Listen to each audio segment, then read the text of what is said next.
ನಮ್ಮ ತಾತ ಮಾವಿನ ತೋಪು ಆರಂಭಿಸಿದ್ರು. ಮಾವಿನ ಗಿಡ ದೂರ ದೂರದಿಂದ ಹಲವುಗಳನ್ನು ತರಿಸಿ ನಡೆಸ್ತಾ ಇದ್ರು. ನಾನು ಹೇಳಿದೆ, ತಾತ ಇದು ಯಾವಾಗ ಮರ ಆಗುತ್ತೆ ಅಂತ. ಅವ್ರು ಹೇಳಿದರು, ಅವಾಗ ತಾನೇ ಹೈಬ್ರಿಡ್ ಬಂದಿತ್ತು. ಹೈಬ್ರಿಡ್ ಆದರೆ 5 ವರ್ಷಕ್ಕೆ ಬರುತ್ತಪ್ಪ, ಇಲ್ಲಾಂದರೆ 7ರಿಂದ 15 ವರ್ಷದೊಳಗಡೆ ಹಣ್ಣು ಬಿಡುತ್ತೆ. ಆಗಲೇ ನಮ್ಮ ತಾತನಿಗೆ 70 ಇನ್ನು 15 ವರ್ಷಕ್ಕೆ ಹಣ್ಣು ಬರೋದಾದರೆ ನೀನು ತಿನ್ನೋಕ್ಕಿರ್ತೀಯ ಅಂತ ಕೇಳಿದ್ದೆ. ಚಿಕ್ಕ ಹುಡುಗ ನಾನು. ಏನಕ್ಕೆ ಆಗ್ತೀಯ ನೀನು ಅಂತ ಕೇಳಿದ್ದೆ. ಇಲ್ಲ, ಮಾವಿನ ಹಣ್ಣು ಎಲ್ಲರೂ ತಿನ್ಬೋದಲ್ಲಪ್ಪ. ಎಲ್ಲರೂ ನಮ್ಮ ತಾತ ಹಾಗೆ ಅಂದ್ಕೊಂಡಿದ್ರೆ ಇವತ್ತು ಮಾವು ನನಗೆ ಸಿಗ್ತಿದ್ದ ಅಂತ ಹೇಳಿದರು.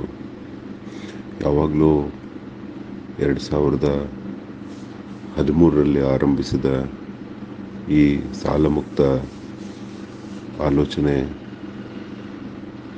ಸಿಕ್ಕ ಸೋಷಿಯಲ್ ಮೀಡಿಯಾದಲ್ಲಿ ಎಲ್ಲ ಕಡೆ ಹಂಚಿಕೊಳ್ಳಲು ಶುರುವಾದಾಗ ಎಲ್ಲೂ ರೆಸ್ಪಾನ್ಸ್ ಇಲ್ಲದಿರೋದು.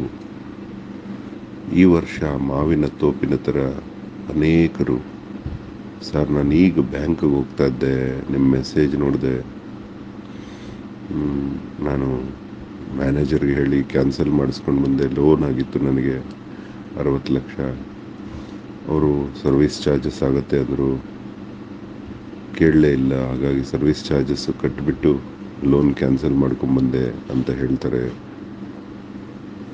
ಜೀವನ ಅನ್ನೋದು ಕೂಡ ಒಂದು ಕೃಷಿ ಕಣ.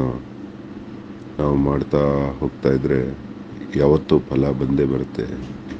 ಮುಂದೊಂದು ದಿವಸ ಸಾಲ ಮುಕ್ತ ಭಾರತ ಆದಾಗ 130 ಕೋಟಿ ಪಾಪ್ಯುಲೇಷನ್ ಇರೋ ನಮ್ಮ ಭಾರತ ವಿಶ್ವ ಮಾನ್ಯ ಆಗೋದ್ರಲ್ಲಿ ಆಶ್ಚರ್ಯ ಇಲ್ಲ. ಯೋಚನೆ ಮಾಡು, 2056ಕ್ಕೆ ಭಾರತ ಎಂತಹ ಮಟ್ಟದಲ್ಲಿರುತ್ತೆ. ಈ ಒಂದು ವಿಚಾರ ಭಗವಂತನಿಗೆ ಈ ಕೃಷಿ ಕೂಡ ಇಷ್ಟ ಆಗುತ್ತೆ. ಋಗ್ವೇದ ಕೃಷಿಯನ್ನು ಇಷ್ಟಪಡುತ್ತೆ. ಋಷಿ ಮತ್ತು ಖುಷಿ ಎರಡೂ ಸೇರಿದ್ರೆ ಕೃಷಿ ಆಗುತ್ತೆ. ಧನ್ಯವಾದ ಕಣೋ ನಿಮ್ಗೆಲ್ಲರಿಗೂ. ಅಹೋರಾತ್ರ.